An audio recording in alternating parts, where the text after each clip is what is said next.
Welcome to the Preventable. We're several episodes in. We have no idea what's happening, but here's what we do know. Today, I am welcoming to the table Annie O'Donoghue, who, amongst other amazing talents and just awesomeness that is Annie, she's the only person that I actually made up a job for and hired pretty much on the spot. Said we'd figure it out. Wow, that's right. I Yeah. forgot about that. Yeah. And I have to say, when I first met you, we had no openings. And my predecessor said, after he was out, he was like, there's this girl, he said. There's this girl you got to meet. She just moved back here. She's a bartender. I don't know, but there's just something about her. And I was like, I don't know. Okay, Howard, let me. And he's like, and I play golf with her dad. I'm like, okay, that's the route. So you came in for a conversation, I guess.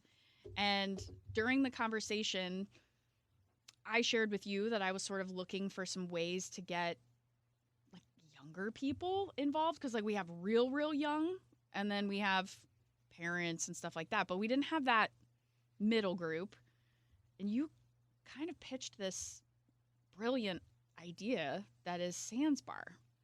Yeah, and I still remember the moment. It was after our meeting, and I was like, oh, I should connect you guys with Chris Marshall, who is the owner and founder of Sans Bar in Austin, Texas.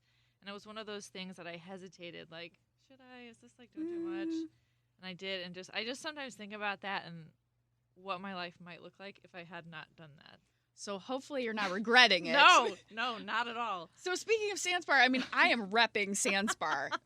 For those people who are just listening, I have the shirt on. I actually have the mask on. I mean, if we could bring like drinks in the studio, I probably would have brought an AF alcohol-free, get your mind out of the gutter cocktail. But I mean, let's back up before we even get into Sans Bar. How did you get into bartending?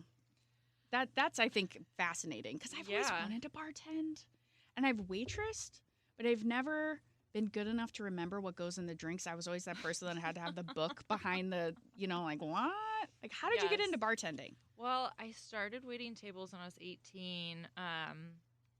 Moved out to New York. Was not in the restaurant industry. Was doing hair. You just like casually are like, I moved out to New York from the Midwest, small town girl, moved to the big city. Like, you just moved to New York? I moved to New York after going to hair school. I did hair here for about 2 years, a year and a half, and wanted to do an apprenticeship at one of two really big salons. Got one of those salons, dream job. Yeah, loved it, and then didn't love it. And because you had your pretty hair degree, your PhD, my PhD, right? My pretty hair degree. Mm-hmm. People really like that. I said that once to you, and you were like, what? PhD? And then I got it, and I like well, because I thought I like didn't know that about you. I was like, oh my God, you have a PhD, and I didn't know this about you. And then you're like, pretty hair degree, and I'm pretty sure I snort laughed. Yeah, that's the reaction I get. Yeah. So I didn't love the salon, so I left, and I needed to make money pretty quickly, so I started waiting tables at a place that you have actually been to in New York, which is kind of crazy. That is crazy. The one in Rockefeller Center, yes, that one? Yes, Yeah. It's giant. It serves like 400 people. Weirdly enough, it has like over 100 beers on. Sorry, don't mind me. I just hit my elbow. I was so intrigued by your story, Annie.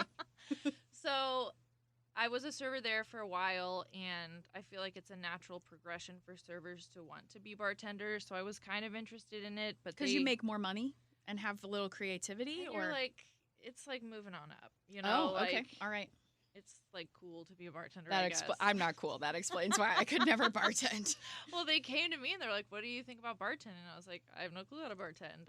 So they taught me and started bartending. Loved it. Loved talking to people. Loved multitasking. And then moved on to other places. Worked at a sports bar for years. That's a very different feel. I was, in Midtown serving the lunch people and And, tourists, and then I like, was in the East Village. You're pretty, so I can imagine you at a sports bar. Yikes. was- That was yeah. before Me Too movement. That was probably Yeah. interesting. Yeah, Might be a whole nother conversation. probably. Yeah. Okay, we'll Yeah. save that. Okay, so you're at a sports bar, Yes. pouring drinks. Pouring drinks, drinking a lot myself.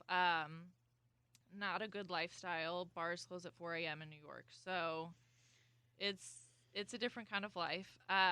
You're awake when everyone else is sleeping, Yes. right? And you end up really running with other people that are in the restaurant industry Yes. and that also are up all hours of the night. Yes, you're going home when people are waking up and going to work, which is just such a weird feeling. But the Mhm. money is really great, and it's quick. I worked for it was a Bay Area sports bar, and so they were just killing it. Basketball, baseball, football. Well, not football so much. So it was good energy. But I ended up leaving there. Went back to waiting tables because I just didn't want to be around alcohol. Got involved with Big Vision. They're a nonprofit in New York City. They throw events for people in recovery, 18-ish to 35-ish. And that's how I got connected with Chris from Sans Bar. And so Chris Marshall founded Sans Bar after there was a drinking and driving accident at South by Southwest, right? Oh. So he's based at, did you not know I this? did not know that. Well, we're just covering all sorts of new ground here at the Prevent table. So yeah, my conversations with Chris tell me that South by Southwest, huge, concert, art, drinking event over, I think, a few weekends in Austin, I believe. And a couple of years ago, there was a drunk driver that ran through the crowd and actually killed at least one person. I don't know if it's more than one person. And at that point in time, Chris had already been sort of thinking about, what's next for him and decided that Austin needed some sort of place where you could still have the experience of a night out without the booze. I had no clue. I'm sure there's multiple reasons that Oh, he I'm started sure it. there is. And Yeah. he had told me he was working at a treatment center, Mhm. and he noticed that people who were in outpatient treatment, they would be okay Monday through Wednesday, Monday through Thursday, and then the weekend would come around. They'd want to be social, and they would have a really hard time not drinking. And maybe I just have always held on to that because that really resonated with me and some of my own struggles. I had no clue about the South by Southwest. Maybe I'm making up. I don't think No, I am, but think I it's could be probably making it up. both. But it's what's to me, if people don't know you, the way that I describe you is the most social person I have met. I'm serious. Like, you walk into a room, people want to say hi to you, they want to connect with you, they want to be in your space, like they want to be around you. And you are always doing something. You're always going places. Like, you're always doing stuff. And yet, you do all of those things and are that social and are an extrovert, I would say. Yes. And you choose not to drink alcohol. Yes. So for you, creating a space where you could still be social and hang out and, get the experience, and also as a plus, not feel pressured to have to drink, that was a big plus for you? Huge plus for me. I had wanted to quit drinking, was unsuccessful because I would take myself out of those social events because it was pretty difficult. And I'm such a social person. Like, never have met a stranger. Like, I get so much energy from being with people. So Sans Bar, it means so much to me because in my own life, it's been very pivotal. And I think it's so important to show that you can have so much fun. I have more fun. Like, I did karaoke a month or two ago with a friend who came in town from New York. And he was like, I don't understand. Like, you're the most, like, you get up there and you do, like, song after song sober. And it's really fun because the next day, like, you get to be in the moment, you get to remember. And I just think our society could use a little more of that. So I think a cool thing about what you do with Sans Bar is you will host events. You will also cater events. And we've, you've catered several events where they want something, but they don't want, like an open keg or something. They want something, or they want, some extra add-on, but they don't want alcohol necessarily. Or it's not the appropriate environment for it. Like a workplace environment is something I'm thinking about. Like you even came and you did like a coffee-inspired drink for one of our events. But then you've also done what I would say would be like not promotion, but tasting other alcohol-free options. So you will make your own cocktails. But then, and we're going to come back to that in a second. You'll make your own cocktails, but then you'll also like highlight drinks that you think are particularly good or companies that you feel like are doing pretty well. And that's so fun because for so long there was one NA beer, and NA beer, some people are comfortable drinking it, some aren't. But bottom line, there was one brand, two options. That's all you could really get. And now it's like the amount of drinks that are out there that are alcohol free. I mean, they have some that really mimic the taste and feel. I'm not all about those, but why? Can you tell me why? Because this is where Yes. You and I have talked a lot about this. So and you mentioned not everybody's comfortable with NA beer. Yes. Why might that be? So up until a year or two ago, almost all NA beer does have a percentage. So it's 0.05, which is the same amount of alcohol that's in a banana and orange juice. Fun fact about NA beer, it cannot be called beer on the can. If you look, it's always like a brew or a blah, blah, blah. Yeah, it's like a FDA thing. So there's a little bit of alcohol. So if someone's on, let's say, a medication like Antabuse, where if you ingest any alcohol, you get violently sick. Okay. I believe that if you had an NA beer on that, you would get violently sick or violently ill. Why people? I think for a long time, people who choose not to drink, people who are in recovery, a lot of people who are still pregnant. People who are pregnant. Right. They're like, why would I drink an NA beer? They make a lot of weird. Long story short, some people just aren't comfortable with it. They think it's a slippery slope. It could, next thing you know, maybe you're picking up a low alcohol beer. Now they have actually 0.0 beer. Where I'm not comfortable is like a 0 proof, alcohol free, spirit free, whatever you want to call it, like a whiskey or a tequila or a vodka. To me, I never drank those for the taste. I know there are people out there. I tried alcohol-free whiskey. It had like the burn in it, and it was really weird to me. Like, then I had an alcohol-free tequila, and it just tasted like really crappy tequila. And I'm like, that's not even good. And there's so many, we do make 0 proof cocktails, because you want to be a part of, but I don't want something that taste like a tequila soda. Right. Like that to me, I think a lot of people drink for the effect, not for the taste. A cocktail really was created to disguise the taste of ethanol. And now we're like creating 0 proof spirits to mimic that. It's full circle, isn't it? Yes, very full circle. Which I think, I always give you a hard time about this because, I'm not a cocktail drinker anyway. And if I was going to drink a cocktail, I would drink one of yours. Because, seriously, because they taste good. Or to me, as someone who is not a cocktail drinker, they taste better than a lot of the stuff that I could find. And I do drink. So, and disclaimer, you have definitely said like, I don't like that. So she's not just saying that. Oh no, there are some. Honest. I'm sorry. I don't like, and I don't care who you are. I don't understand kombucha. I don't get it. I try. And I know that that's a little controversial too, because there is a small amount of alcohol in it, but I don't like it. Oh. And I've tried so hard. By the way, I have to tell you, I'm trying Athletic Greens. What? It's the green juice. Oh, I love green juice. I'm trying. You hated green juice. I know. I'm trying. Oh, I want to do a juice cleanse. I know. So we might need to explore more AF cocktails with juice. I'm trying. So anyway, But I appreciate that you come up with recipes and you give them fun names like the Hot and Her for St. Louis and all kinds of stuff, which is really great when you do catering, right? Yes.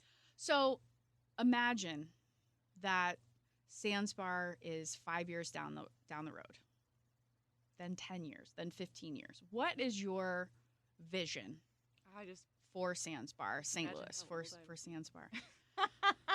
My Yes. vision. Okay. I'll be walking around with a cane.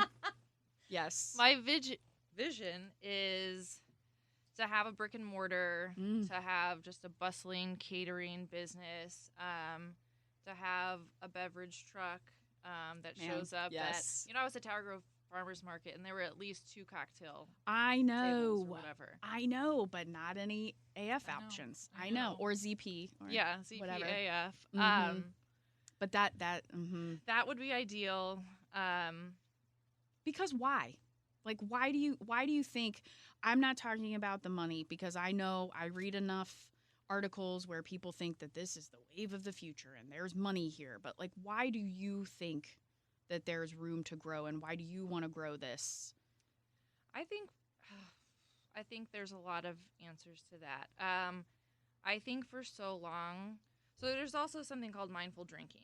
So it's, let's say you do partake and, a server comes over and says, hey, do you want another one? Because in serving, you're always supposed to get a second round of drinks before the food hits.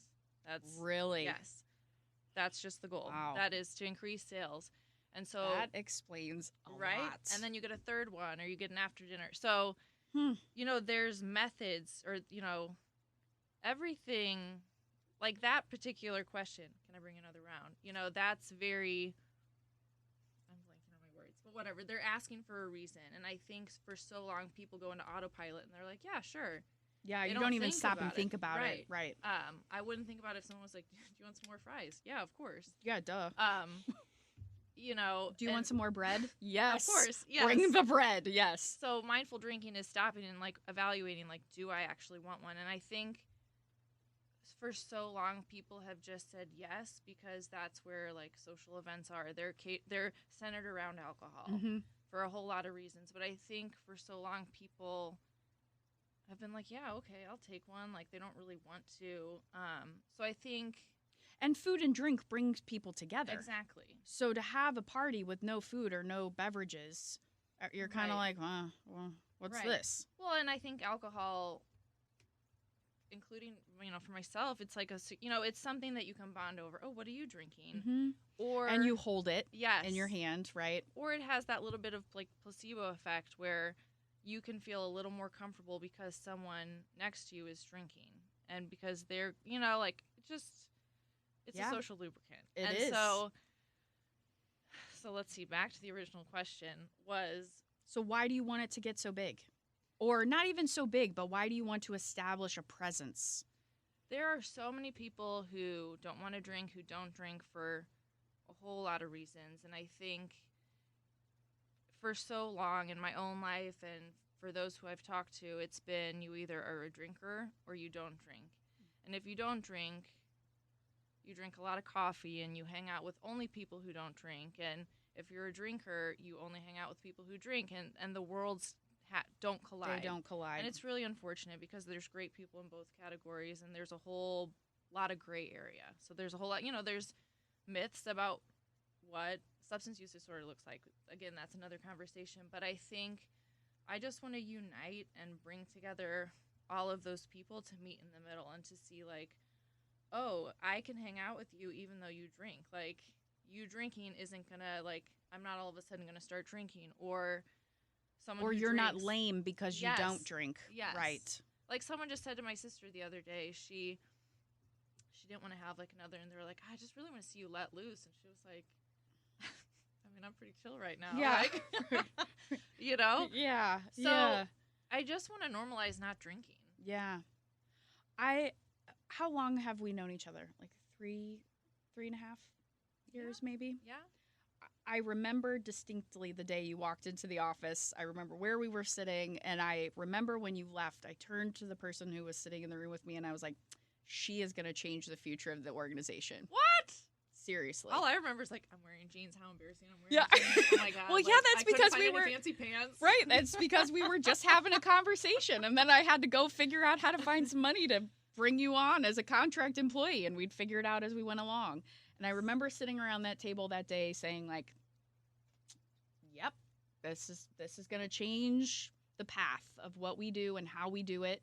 I think Sans Bar is one way that we keep keep planting the seeds that we planted when we work with young people. We keep planting them as teenagers and then as young adults, and then even in the career space. I mean, there's so many events that revolve around happy hours, and that's just rife with issues. And so when you came in and you left, I was like, this is it. So I am so thankful that you came in that day just for a chat, and I'm even more appreciative that you came in today. Yes. We have lots more to talk about. If you are interested in checking out Sans Bar, can you give the website? Yeah. Go visit sansbarstl.com or sansbarstlouis.com. St. Louis, that is. And then you can follow us online on Instagram and Facebook at Sans Bar STL. And if you want to learn more about Sans Bar or hear more of these conversations, please don't forget to subscribe. Every subscriber helps, and I don't know about you, but I feel like we're just getting started with these conversations. So thank you, Annie, so much for joining us. Thank you. And we'll have you back in another 5 years when Sans Bar has a brick and mortar. Deal. Thank you.